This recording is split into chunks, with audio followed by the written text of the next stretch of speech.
Bonsoir à tout le monde. Donc, ça a été annoncé. Maintenant, on va parler plus Kotlin. Donc, on va partir plus sur du natif. Alors, moi, je suis développeur Android chez IBP. Donc, dans mes slides, vous verrez des trucs qui font plus penser à Android, mais avec Kotlin, on n'est pas limité à Android. Ça peut s'appliquer à plein d'autres plateformes pour ceux qui connaissent un petit peu le langage. Donc, sentez-vous libre après de réutiliser les concepts que je vais vous présenter ce soir sur d'autres plateformes, que ce soit sur des applications back-end en Java, sur du Kotlin JS ou sur du Kotlin natif si vous travaillez sur des applications iOS. Donc ce soir, on va parler des coroutines en Kotlin. Alors, déjà, ceux qui sont des habitués du GDG m'ont peut-être vu l'année dernière faire une présentation sur RxJava. Je vous ai dit que c'était super, et cette année, je vais dire le contraire. Non, pas tout à fait quand même. La question qu'on s'était posée l'année dernière et qui est la même qu'on se repose aujourd'hui, c'est déjà pourquoi est-ce qu'on a besoin de programmation asynchrone. Je vais pas refaire tout le détail, mais globalement, nos applications aujourd'hui, elles font plein de choses à la fois. Vous avez besoin de gérer des composants graphiques dans votre interface, vous avez besoin de gérer des événements qui sont pas sur lesquels vous n'avez pas forcément la maîtrise, comme un appel réseau, vous savez pas combien de temps il va prendre, un clic d'un utilisateur, vous savez pas à quel moment l'utilisateur va cliquer. Donc il y a plein de choses qui font que dans nos applications aujourd'hui, on doit gérer tout un tas de choses en parallèle. Et donc pour ça, on se retrouve obligé d'utiliser toutes sortes de patterns qu'on apprend à l'école pour faire de la programmation concurrente, du parallélisme, etc. Et pour faire ça, en général, on trouve, surtout, alors je vais parler en particulier pour le monde Java, là, puisque avant de faire du Kotlin, c'est du Java que j'ai fait pendant quelques années, on trouve deux grandes écoles. Une qui a été bien à la mode, on va dire, au lancement du Java, c'était d'utiliser des threads. Donc, instancier un nouveau thread, on le lance à côté, ça permet de faire un traitement, et puis on revient sur le thread principal, et tout ça. Sauf que, c'est un peu passé de mode depuis. Pourquoi ? Parce que c'est assez lourd. Déjà, en termes d'API, c'était un peu limité ce que ça permettait de faire. Et en plus, c'est lourd en termes de ressources, parce que ça s'appuie sur beaucoup de primitives systèmes, sur ça utilise des mutex pour éviter pour protéger des sections sensibles de code. Il y a tout ce qui est synchronisation à mettre en place. Ça s'appuie beaucoup sur l'interruption et tout ça c'est assez lourd à faire tourner. Et donc du coup on trouve aussi pas mal une autre façon de voir qui est basée plus sur les callbacks. Alors quand on parle de callback, on pense en général en priorité au plus classique, c'est je lance une tâche et puis je donne là une fonction à appeler lorsque ma tâche est terminée. Voilà. Ça, c'est le niveau le plus basique de callback qui existe. Et c'est ce qui a donné naissance au fameux pattern, ou plutôt anti-pattern, qu'on appelle le callback hell, où vous devez appeler une tâche qui doit en appeler une autre, qui doit ensuite en appeler une autre, et au final, vous vous retrouvez avec des callbacks imbriqués dans des callbacks, ainsi de suite. Ça vous fait un joli sapin de Noël, là, au niveau indentation. Et c'est illisible, c'est super galère à débugger. Mais il n'y a pas que ça en termes de callback. Il y a plein d'autres API qui ont été mises en place, qui permettent de gérer de la concurrence, en s'appuyant sur des callbacks, mais en vous facilitant la syntaxe, en vous proposant d'autres façons de les écrire qui soient plus lisibles. Lorsque j'ai parlé d'RxJava l'année dernière, c'est un exemple, parce que Rx, au final, ça utilise des mécanismes qui existent déjà sur la plateforme, et ça vous permet d'écrire votre code d'une manière un peu plus fonctionnelle, mais derrière ce qui se passe, c'est des callbacks, c'est des fonctions qui en appellent d'autres à différents moments, à des moments précis. Et l'avantage de ça, c'est que c'est beaucoup plus léger en termes de bascule de contexte, quand vous basculez d'un thread à un autre. Ça peut être un peu plus lisible. Bon, dans le cas que je parlais de callback hell, ça c'est absolument affreux à lire, mais c'est assez variable, quoi, les API à base de callback. Et donc, aujourd'hui, je voulais vous parler de coroutines. Du coup, c'est quoi les coroutines ? Est-ce que ça tombe dans une de ces deux écoles ? Eh bien, effectivement, ça appartient à la deuxième école, celle qui s'appuie sur les callbacks. En gros, une coroutine, c'est un peu comme si vous imaginiez une fonction qui, au lieu d'avoir un point d'entrée au début et un point de sortie lorsque vous faites votre return quelque part dedans, imaginez que cette fonction puisse y rentrer à un endroit, ressortir quelque part au milieu, puis revenir à l'endroit où vous êtes sorti pour reprendre l'exécution, puis ressortir ailleurs, et ainsi de suite.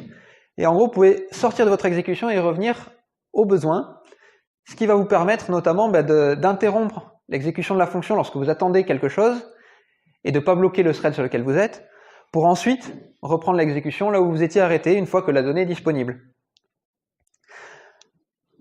Le concept du coup qu'il y a derrière, c'est que ça fournit la concurrence et pas du parallélisme. Qu'est-ce que ça veut dire? C'est qu'en soi, les coroutines permettent de gérer cette bascule entre différents contextes, mais elles ne fournissent pas forcément l'implémentation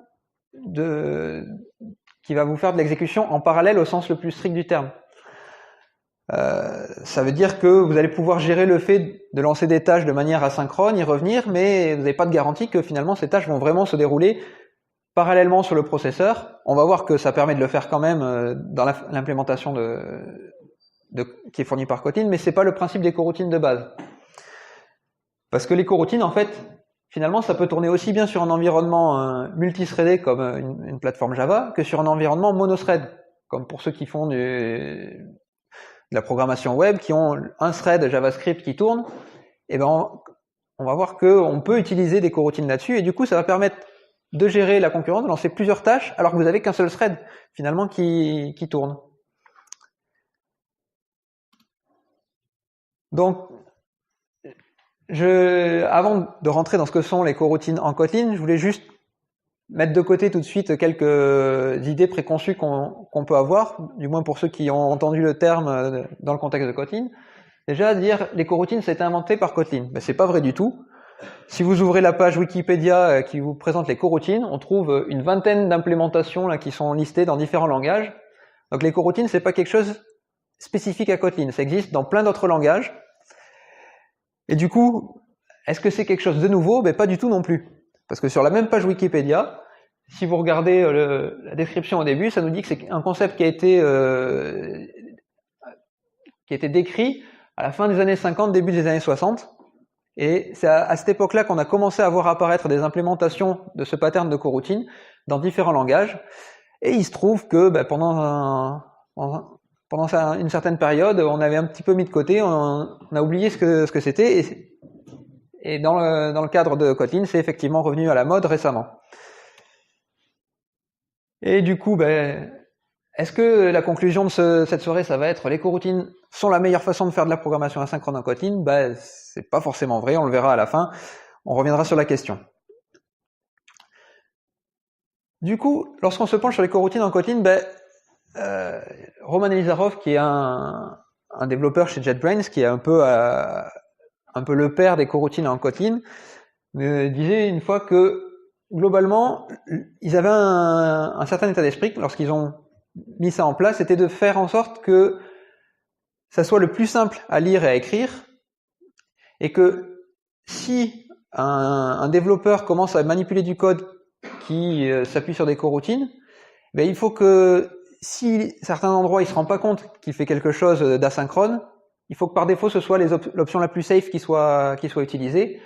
Globalement, lorsque l'utilisateur veut faire quelque chose qui va être asynchrone, qui peut être un peu risqué, il faut que ça soit explicite de sa part. Il faut qu'il utilise certaines constructions. Et lorsque les aspects asynchrones sont plus ou moins masqués, c'est parce que derrière, ça va se faire de la manière la plus sécurisée, la plus naturelle. Et donc ça évitera au maximum les effets de bord inattendus.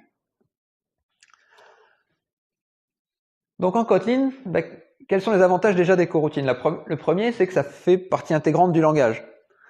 Ça s'appuie sur un seul mot-clé au final.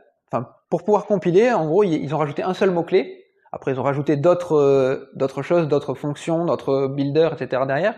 Mais en termes de mots-clés du langage, il n'y en a qu'un seul, c'est le mot-clé suspend.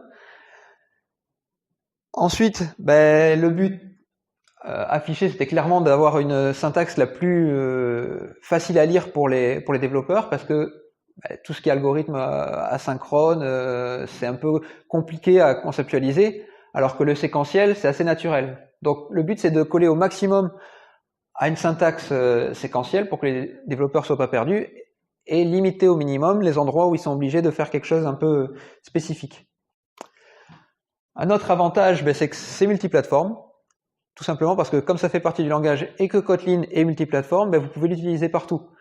Donc ça a un avantage par rapport à d'autres choses comme RX par exemple, parce que si vous vouliez faire du RX sur une application Android, vous alliez utiliser RxJava, Mais si vous voulez réutiliser votre code là, dans votre application web avec du Kotlin.js, ben, vous étiez embêté parce que RxJava n'existe pas pour JavaScript. Vous pouvez pas utiliser la même librairie, le même jar là, à l'intérieur de votre application JavaScript. Ben là, avec les coroutines, vous allez pouvoir le faire puisque finalement c'est le langage lui-même qui vous permet de gérer tout ça. Donc vous compilez sur la JVM ou pour une appli Android, ben, ça va marcher avec des primitives en bytecode derrière. Et si vous compilez avec Kotlin.js, vous pourrez faire tourner ça de la même manière sur votre application web. Et puis si vous faites même du Kotlin natif pour avoir votre application iOS, ben, vous allez là aussi pouvoir transposer votre code directement pour iOS.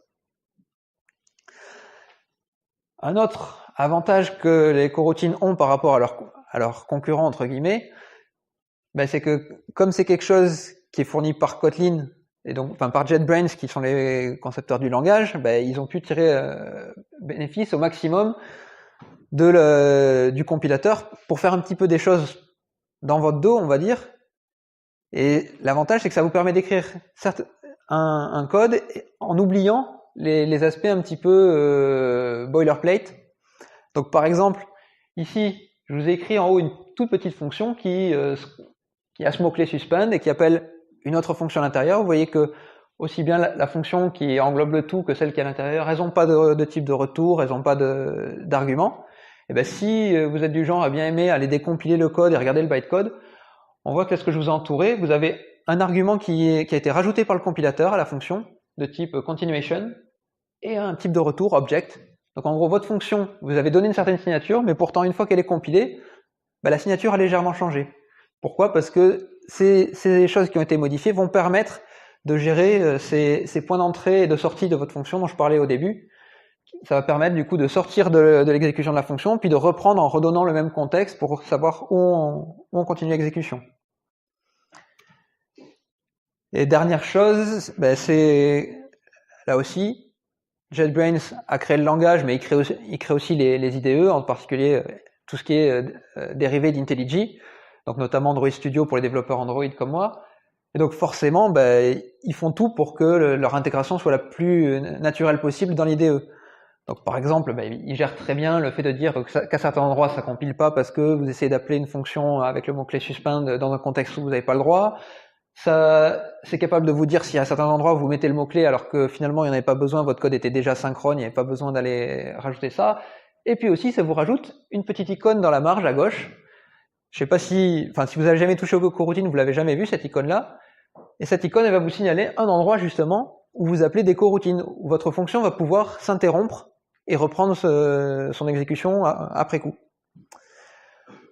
Et puis aussi, bah, tout ce qui est quick fix, vous savez, quand vous faites alt entrée là, et que l'IDE vous propose toutes sortes d'améliorations de votre code, bah, il y en a plein au niveau Kotlin. Là, on voit qu'il me propose même de renommer ma fonction en mettant A5 à la fin pour montrer que c'est une fonction qui fait un traitement asynchrone. Il me dit qu'il y a peut-être des risques là de scope qui sont un petit peu ambigus, des choses comme ça. Bah, tout ça, c'est vraiment pratique lorsque vous êtes en train de développer, que votre IDE vous met à disposition comme ça autant de facilité. Donc on en arrive maintenant à écrire des coroutines avec un mot-clé suspend. Suspend, donc suspendre, littéralement en anglais. Pourquoi? Parce que votre fonction va pouvoir interrompre son exécution à un moment. Et la contrainte que ça implique, c'est que si votre fonction est marquée comme interruptible, il faudra qu'elle soit appelée depuis un contexte où c'est autorisé. Ce contexte, c'est soit depuis une autre fonction qui elle aussi est interruptible, donc en gros c'est transitif, hein, une fonction qui a le suspend peut appeler d'autres qui ont du suspend dedans, ou alors si vous avez remonté un petit peu cette file-là, vous arrivez à un contexte de coroutine qui dit bah là ça y est, je démarre un contexte particulier et dedans je vais avoir des fonctions qui peuvent s'interrompre. Et l'avantage, c'est que du coup, bah, la fin de l'exécution de votre méthode, que ce soit le résultat qui est renvoyé lorsque vient un return, ou que ce soit une fin prématurée à cause d'une exception, ça pourra aussi être récupéré de manière asynchrone, sans bloquer le thread sur lequel vous étiez au départ. Donc pour mettre des coroutines dans votre application, ben, déjà, il va falloir rajouter une dépendance. Alors, pour avoir le mot-clé suspend, vous n'avez pas besoin de dépendance. Ça fait partie du langage, j'ai dit. Par contre, vous avez une librairie Kotlin X Coroutine Core qui vous fournit par plein de builders qu'on va voir, plein de classes qui vont vous faciliter l'écriture de ces coroutines. Et ensuite, en fonction de la plateforme sur laquelle vous développez, vous pouvez rajouter une librairie supplémentaire qui vous rajoute des spécificités. Là, notamment pour Android, il y a une Kotlin X coroutine Android qui vous donnera l'accès, par exemple, au thread principal Android sur lequel tourne tout ce qui est rendu graphique, etc. Donc ça, c'est des choses qui sont pas communes, qui sont pas forcément communes à toutes les plateformes, et donc vous pouvez récupérer ces spécificités-là via la librairie adéquate. Donc maintenant, on va discuter de plusieurs concepts avant de voir comment on écrit une coroutine dont on va avoir besoin. Le premier, c'est un contexte de coroutine. Un contexte, globalement, ça décrit un certain nombre de propriétés qui vont être accessibles à votre coroutine et qui vont être utilisées pour la faire tourner. Et surtout, un contexte, c'est immutable. À partir du moment où vous lancez une coroutine, vous lui avez donné un contexte, et ce contexte-là ne pourra plus jamais être modifié. Pourquoi ? Parce que ce qui nous pose le plus de problèmes lorsqu'on fait de la programmation asynchrone, c'est les états mutables partagés. Autrement dit, quand plusieurs fonctions, plusieurs threads peuvent s'amuser à modifier la même donnée en même temps, là vous vous retrouvez avec toutes sortes de conflits. Il y en a un qui commence à modifier, puis l'autre écrit par-dessus, et puis le premier revient, et puis il trouve pas la donnée qu'il vient d'y mettre. Donc ça, c'est toujours risqué. Donc pour s'en prémunir, on fige les données, et c'est ce qu'on fait avec le contexte d'une coroutine. Donc une fois qu'elle est lancée, on ne modifiera plus son contexte. Parmi les attributs qu'on trouve dedans, on va trouver un job qui correspond plus ou moins à la tâche que vous êtes en train d'exécuter. On va trouver des dispatchers, je vais vous expliquer ce que c'est un petit peu après. On trouvera toute une liste comme ça de classes qui peuvent être ajoutées à l'intérieur. Et pour les assembler, vous avez l'opérateur plus qui existe. Et quand vous ajoutez comme ça ces différents éléments de contexte, tout ça, ça vous crée un contexte global qui agrège toutes ces propriétés.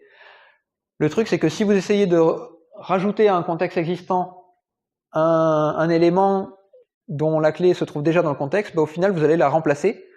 Par exemple, les dispatchers qui sont liés aux threads sur lesquels on doit tourner, si vous amusez à mettre un premier dispatcher qui détermine un certain thread, puis vous en mettez un deuxième qui vous donne un autre thread, vous écrasez le premier. Vous ne pouvez pas avoir plusieurs threads définis à l'intérieur de votre contexte.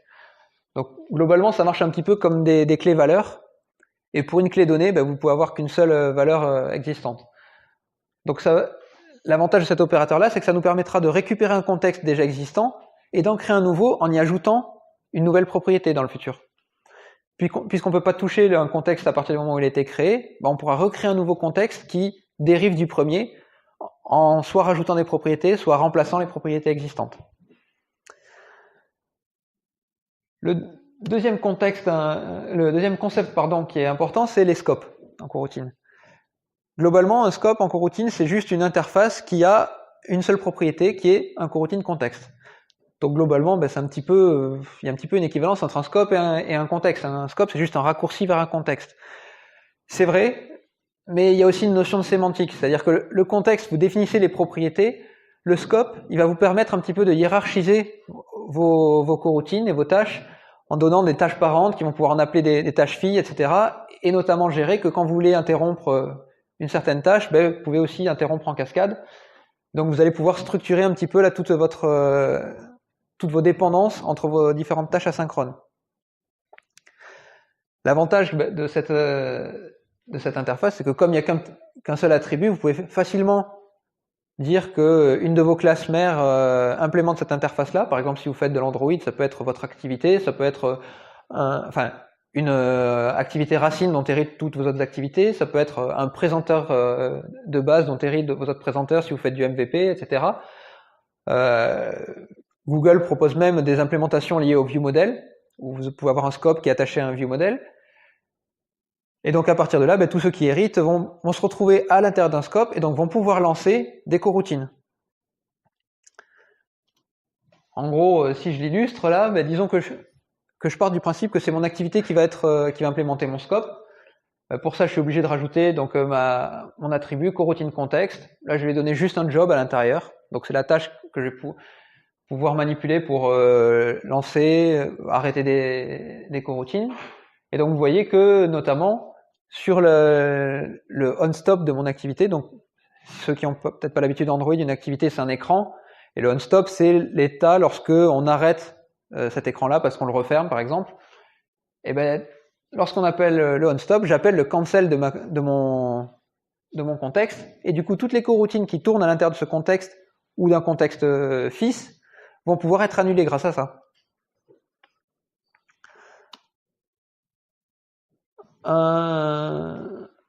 Un autre élément, c'est que vous n'êtes pas obligé d'implémenter vous-même l'interface coroutine scope. Vous pouvez aussi à la volée créer un contexte localisé, un scope pardon localisé grâce à des builders. Donc vous avez coroutine scope qui existe.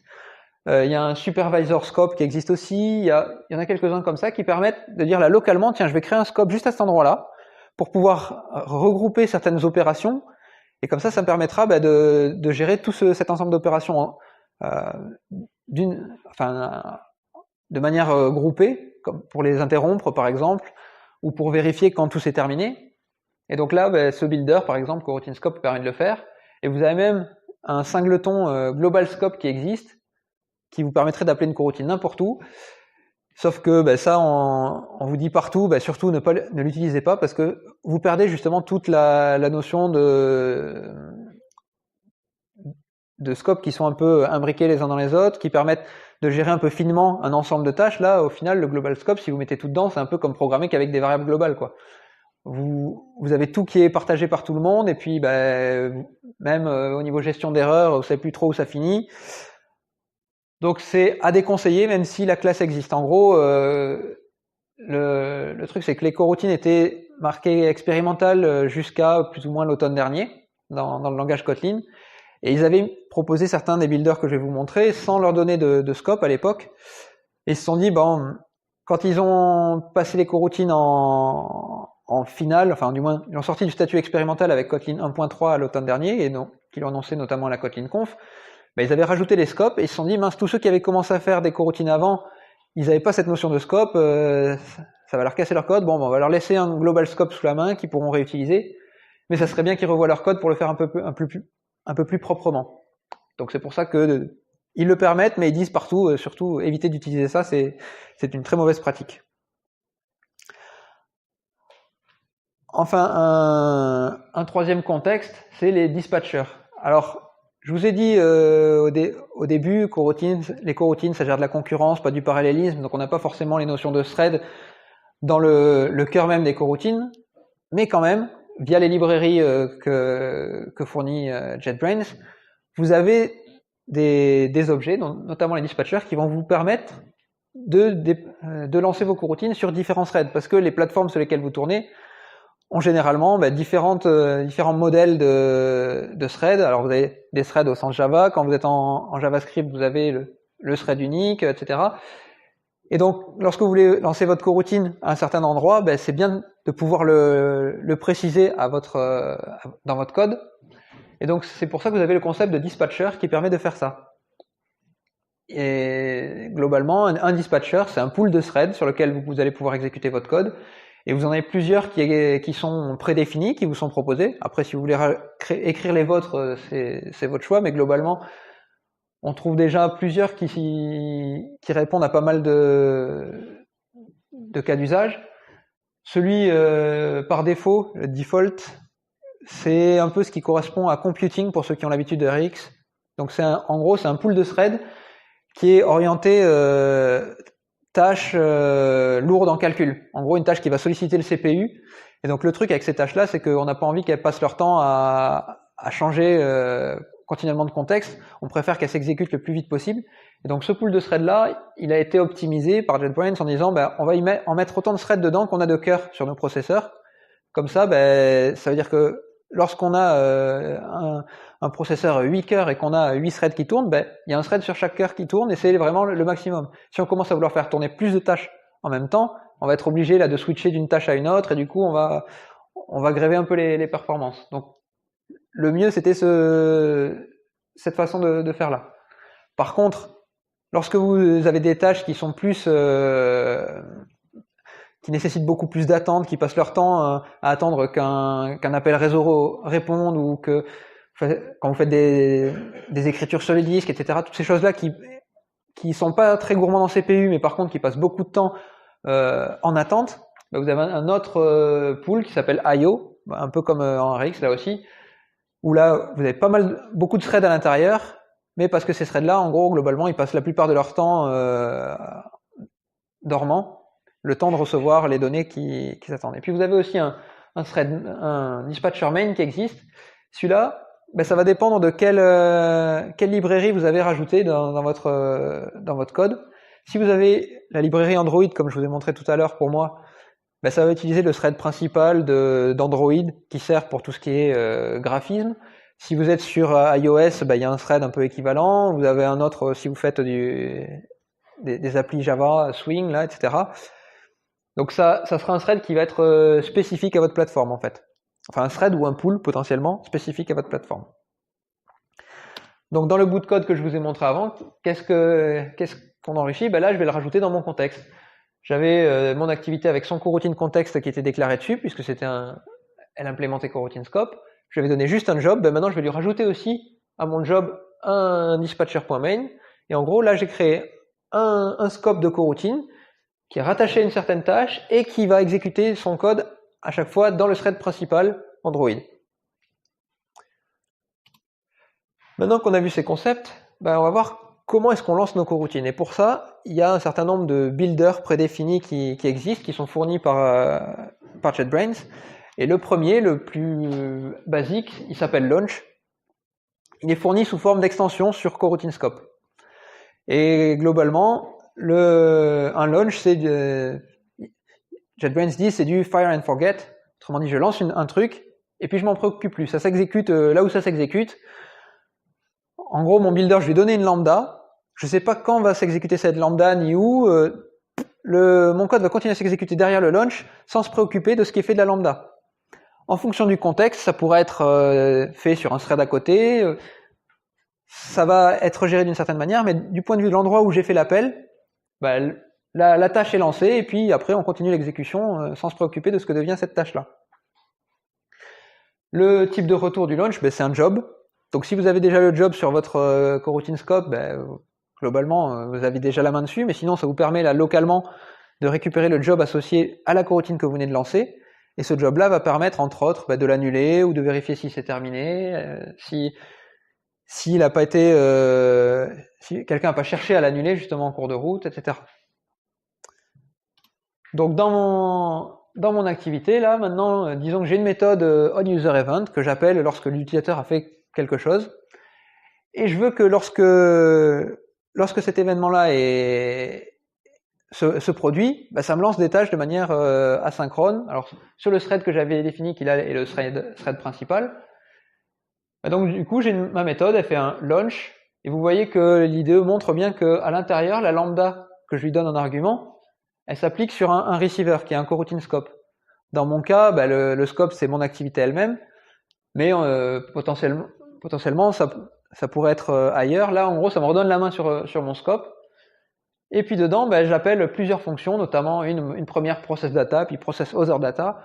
Là, j'appelle plusieurs méthodes qui, elles, ont le mot-clé suspend. Donc globalement, ces méthodes-là, elles peuvent s'interrompre à un moment. Et ça veut dire que ce qui se passe à l'intérieur de mon launch, là, ça va tourner. Potentiellement, à des moments, ça va être arrêté parce que ça attend un retour, je sais pas, d'un appel réseau ou quelque chose. Mais au moins, ce que je sais, c'est que quand ça ressort de cette attente et que ça reprend l'exécution, je suis toujours dans mon thread main, puisque c'est celui que j'avais mis en tant que dispatcher pour ma coroutine.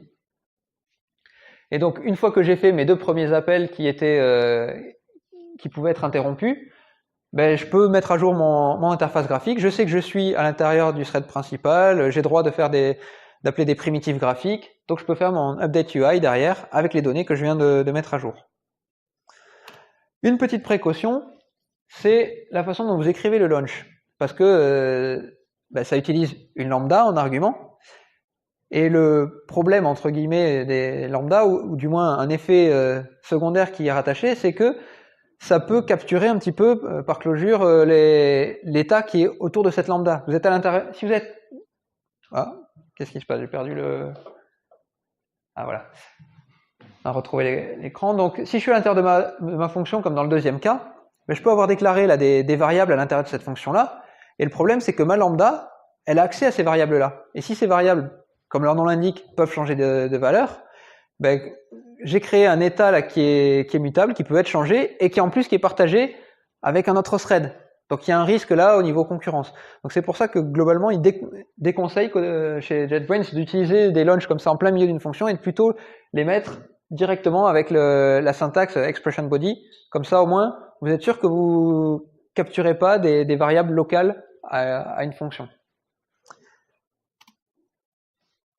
Maintenant c'est bien joli, mais mon contexte là il est figé. Je vais donner un thread. Alors comment je fais si je veux pouvoir basculer sur d'autres threads, parce que l'intérêt quand même, c'est que je puisse faire certaines choses sur mon thread principal, mais que dès que j'ai des tâches un petit peu réseau, des tâches qui vont bloquer, qui vont être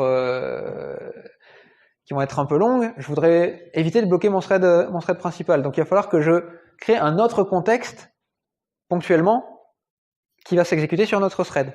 Et bien pour ça, on a un autre builder qui s'appelle withContext, qui lui, il est marqué avec le mot-clé suspend, ce builder-là, ça veut dire qu'il doit être appelé depuis une autre coroutine.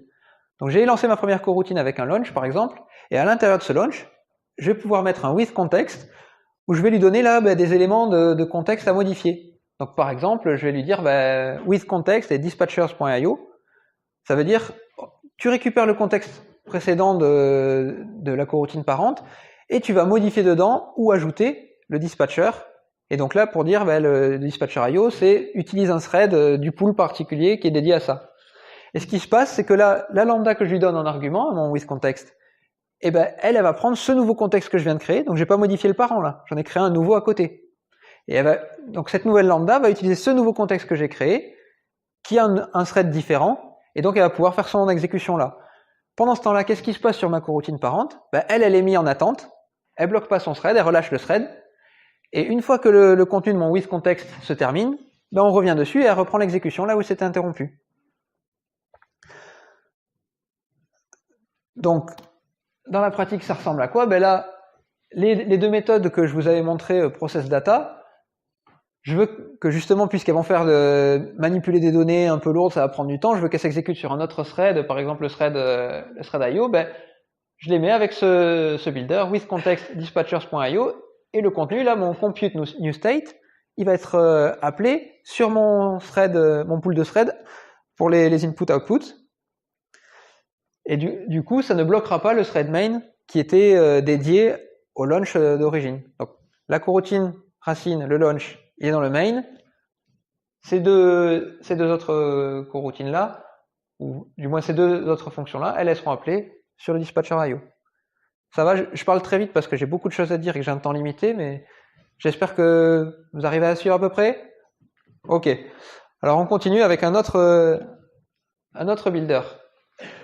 Je vous ai dit le launch, c'est du fire and forget. Je lance le truc et puis je me préoccupe pas de ce qui se passe derrière. Oui, mais le problème, c'est que parfois, j'attends que ça me renvoie un résultat derrière.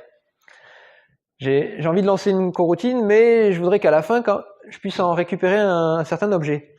Et pour ça, on a un autre builder qui est très proche du launch et qui s'appelle async. Donc lui aussi, c'est une extension pour l'interface coroutine scope qui n'est pas interruptible comme le withContext. Là, c'est plutôt comme le launch. Je le lance, j'ai pas besoin d'être dans un contexte de coroutine. C'est lui qui va créer le contexte à ce moment-là. Et globalement, ça nous renvoie un type de retour qui est un deferred d'un type générique. C'est quoi un deferred? Globalement, c'est un peu la même chose qu'un futur, une promesse, un observable, suivant le monde duquel vous venez. Globalement, c'est une tâche qui va s'exécuter et qui renvoie un résultat de manière asynchrone. Donc là aussi, Roman Elizarov disait un peu l'accomplissement dont on peut se vanter, en général, quand on a écrit un nouveau langage, c'est de trouver un nouveau nom pour décrire le même concept que tout le monde utilise. Voilà, eux, ils ont décidé d'utiliser deferred pour changer un peu de tous les mots qui existaient déjà, future, promesse, single, etc. Et donc cet objet deferred, il a une méthode await qui va vous permettre justement d'attendre le résultat. Donc lorsque vous faites votre async, vous créez votre objet deferred, il va commencer à démarrer son exécution. Par contre, si vous voulez récupérer le résultat qui va en revenir, il va falloir utiliser cette méthode await. Sauf que await, c'est une méthode qui a le mot-clé suspend. Donc ça veut dire qu'il va falloir l'appeler dans un contexte là aussi de coroutine. Vous n'allez pas pouvoir mettre à la racine de votre programme, faire un async de quelque chose et puis aussitôt derrière faire await. Parce que potentiellement ce await, il va se mettre en attente, il va libérer le thread le temps que la donnée soit calculée et qu'elle soit disponible. Donc il faut que vous soyez dans un contexte où on peut être interrompu, donc à l'intérieur d'une coroutine. Donc ici, si je reprends le code que j'avais, je peux remplacer les withContext que j'avais par des async à la place. Le truc, c'est que là, tout de suite, quand je fais ça, Android Studio, il me dit attends, process other data, c'est pas un très bon nommage. Tu devrais plutôt mettre async à la fin de tes noms de méthode. Pourquoi? Parce que c'est ce concept-là que je vous disais au début. Dès qu'on fait quelque chose qui se démarque un petit peu de la programmation séquentielle, synchrone, il faut que ça soit évident pour l'utilisateur. Et lorsque vous appelez async, vous exécutez pas aussitôt. Enfin, vous exécutez pas de manière bloquante ce qui est à l'intérieur de votre lambda, là. Vous lancez l'exécution quelque part, et puis il va falloir l'attendre plus loin pour pouvoir récupérer le résultat. Donc il faut que ce soit explicite pour le développeur. Donc c'est pour ça qu'il vous dit, utilisez la convention de mettre async à la fin du nom de la méthode, comme ça le rendra plus visible.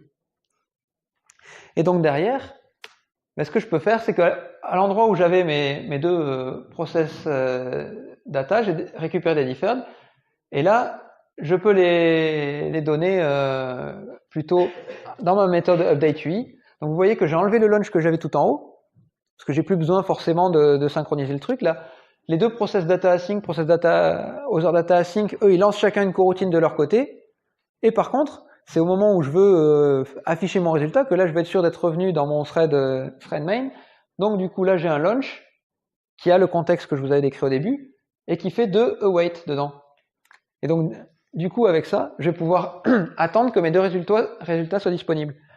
La différence avec l'implémentation précédente que je vous avais mis, c'est qu'avec les withContext, à chaque fois, on suspendait le thread jusqu'à ce qu'on ait la donnée disponible.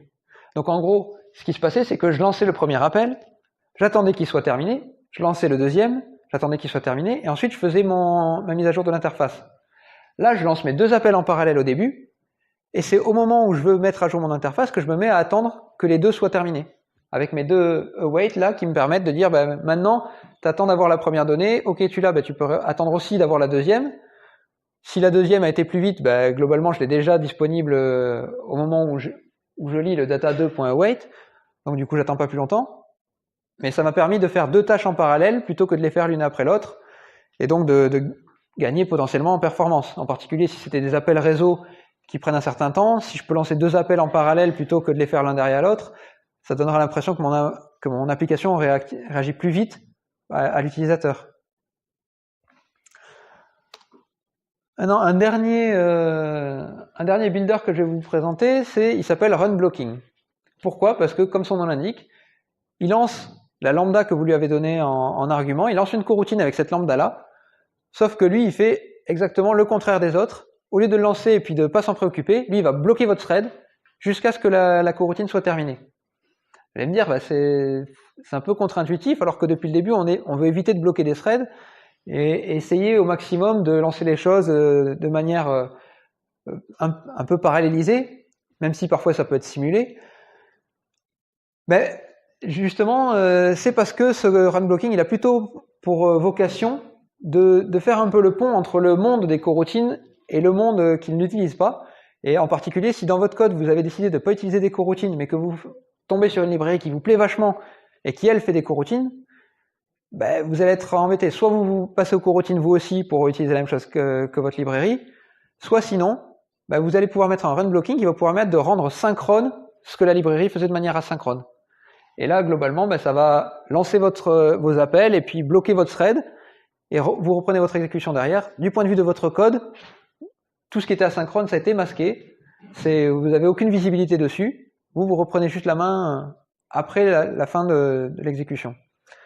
Donc globalement, dans du code de prod, si vous avez choisi d'utiliser des coroutines, vous ne devriez pas trop avoir besoin de ça.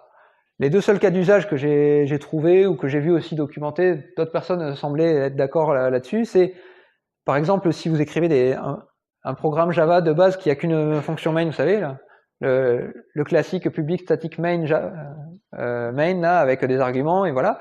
Là, vous lancez un thread, ben, vous pouvez potentiellement mettre votre main égale run blocking et mettre du code dedans, et là, hop, vous permettez d'appeler des coroutines depuis ce contexte-là.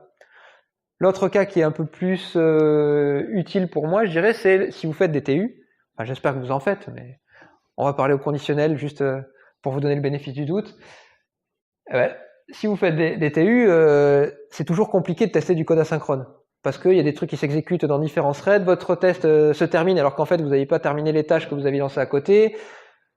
C'est un peu compliqué à synchroniser. Avec un run blocking, ça vous permet de réconcilier ça. C'est qu'au début, vous encapsulez tout votre test à l'intérieur d'un run blocking, et ça vous permet à la fin de vous assurer que lorsque toutes vos coroutines que vous aviez lancées se terminent, hop, vous terminez votre test à ce moment-là et vous interrompez pas le test trop tôt avant d'avoir fait les vérifications que vous vouliez.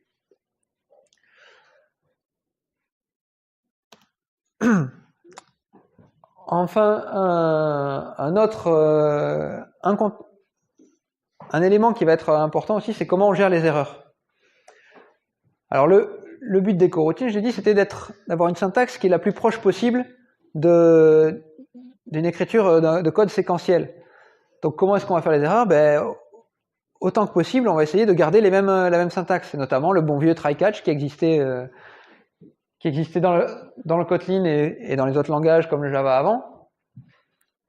Mais ça ne sera pas utilisable partout. Pourquoi? Parce que vous avez des coroutines qui sont lancées et un peu oubliées dans leur coin avec le launch.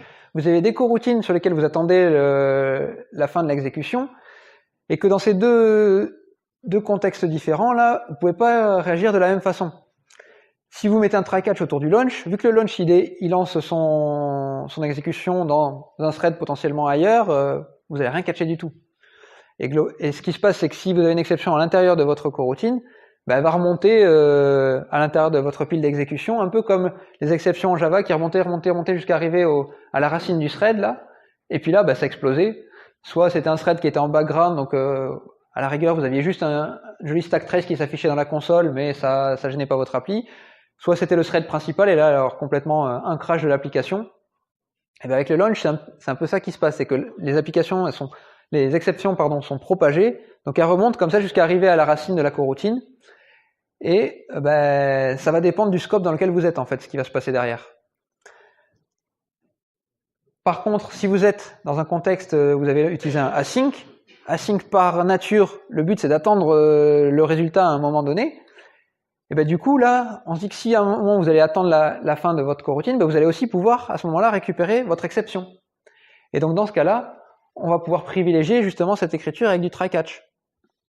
Et donc c'est un peu ce qui se trouve dans la pratique, c'est qu'on est obligé d'avoir deux syntaxes possibles, on a deux syntaxes disponibles qui nous permettent de gérer les exceptions, et c'est à vous de voir celle qui colle le plus avec votre cas d'usage et qui va rendre le code le plus lisible. Dans le cas d'un async avec un await quelque part, le mieux c'est encore de mettre un try-catch autour, parce que c'est très naturel pour un développeur qui serait pas trop habitué à manipuler des coroutines, il va pas être dépaysé, et globalement, il sait que au moment où l'exception remonte, hop, elle est récupérée par le catch, et du coup ça donne ce genre de code là. Là, j'ai mes méthodes qui sont interruptibles, j'ai mes deux await qui sont dans le update UI, et s'il y a une exception qui se produit à l'intérieur de mes async, c'est au moment du await que cette exception là va être renvoyée, et donc je pourrais la récupérer via le catch. Et là, du coup, ça pourra me faire ma bascule. Si tout s'est bien passé, je fais mon update UI, je mets à jour mon interface graphique. Si j'ai eu une exception, dans ce cas-là, je fais update with error pour dire, je vais afficher un message d'erreur, une pop-up, quelque chose à l'utilisateur pour lui signifier qu'il y a eu un problème. Et vous voyez, c'est une écriture qui est toute simple. Il n'y a pas besoin de comprendre comment marchent les coroutines pour voir que j'ai lancé là des tâches qui vont s'exécuter. Et puis, s'il y a une exception qui se produit, je passe directement dans le catch derrière. Oui, mais alors du coup, comment je fais pour les launchs, vu que j'attends pas la fin de l'exécution du launch quelque part? Et là, je vais être obligé d'utiliser l'autre méthode qui est de fournir un handler pour mes exceptions. Et pour ça, il y a une classe qui s'appelle coroutine exception handler qui prend en argument une exception et un contexte, et qui va les fournir à une lambda que vous allez écrire, et c'est cette lambda-là qui pourra traiter l'exception que vous avez. Donc, au lieu de mettre un try catch, si je veux utiliser ça, je fais ça comment? Ben là, je déclare mon handler, vous voyez, coroutine exception handler, je lui donne une lambda qui a en argument, ben, j'ai pas besoin du contexte, donc c'est pour ça que j'ai mis l'underscore. En gros, j'ignore la première variable. Par contre, l'exception, elle m'intéresse. Et donc, du coup, en cas d'exception, je vais appeler mon update UI with error. Et donc, dessous, ben, ce qui se passe, c'est qu'au lieu de mettre un try catch autour de mon code, là, je mets mon handler en argument du launch. Vous voyez que le launch, on peut lui donner des arguments. Les arguments, ça peut être des éléments de contexte. Et ben, le coroutine exception handler, c'est un élément de contexte qui est utilisable. Voilà. Ensuite, ben, vous avez quelques petites opérations qui existent sur les contextes. Je vais pas rentrer trop dans les détails parce que ben, les noms sont assez parlants, mais vous avez join qu'on connaissait déjà à l'époque des threads pour dire attendre que toutes les tâches soient terminées dedans. Ça permet de synchroniser pour voir quand tout est terminé et reprendre à partir de là. Vous avez cancel qui permet d'interrompre une coroutine. Là, une petite notion qu'il faut faire attention, c'est qu'on n'interrompt pas une coroutine n'importe comment, parce que si vous interrompez un thread en plein milieu sans le prévenir, il peut laisser votre application dans un état un peu instable. Vous savez pas trop ce qui se trouve. Et donc l'idée, c'est de faire en sorte que votre coroutine elle coopère avec vous quand vous l'interrompez. En gros, vous lui dites annule-toi, annule tes tâches, et la coroutine, pour qu'elle s'arrête réellement, il va falloir qu'elle trouve un endroit où elle peut s'arrêter. Soit c'est un endroit où vous aviez une fonction là, avec un suspend, donc c'était globalement un point d'entrée et de sortie de la fonction qui était déjà préexistant, donc elle va pouvoir s'arrêter là.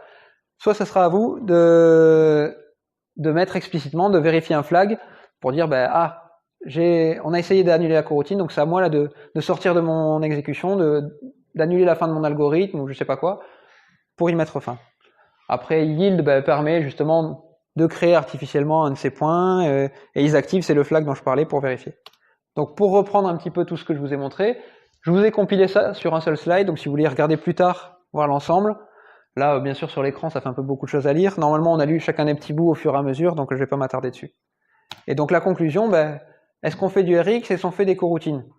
Ça, à la Kotlin Conf l'année dernière, il y a eu je sais pas combien de confs, il y en avait au moins 2 ou 3, j'en ai compté, qui comparaient un peu les deux. Et la conclusion, c'est que c'est deux outils différents pour faire des choses différentes. Chacun a ses avantages, chacun a ses inconvénients, et c'est à vous un petit peu de voir dans quel cas d'usage vous tombez, qu'est-ce qui va le mieux pour vous. L'avantage de RX, c'est sa syntaxe fonctionnelle avec beaucoup d'opérateurs différents qui existent.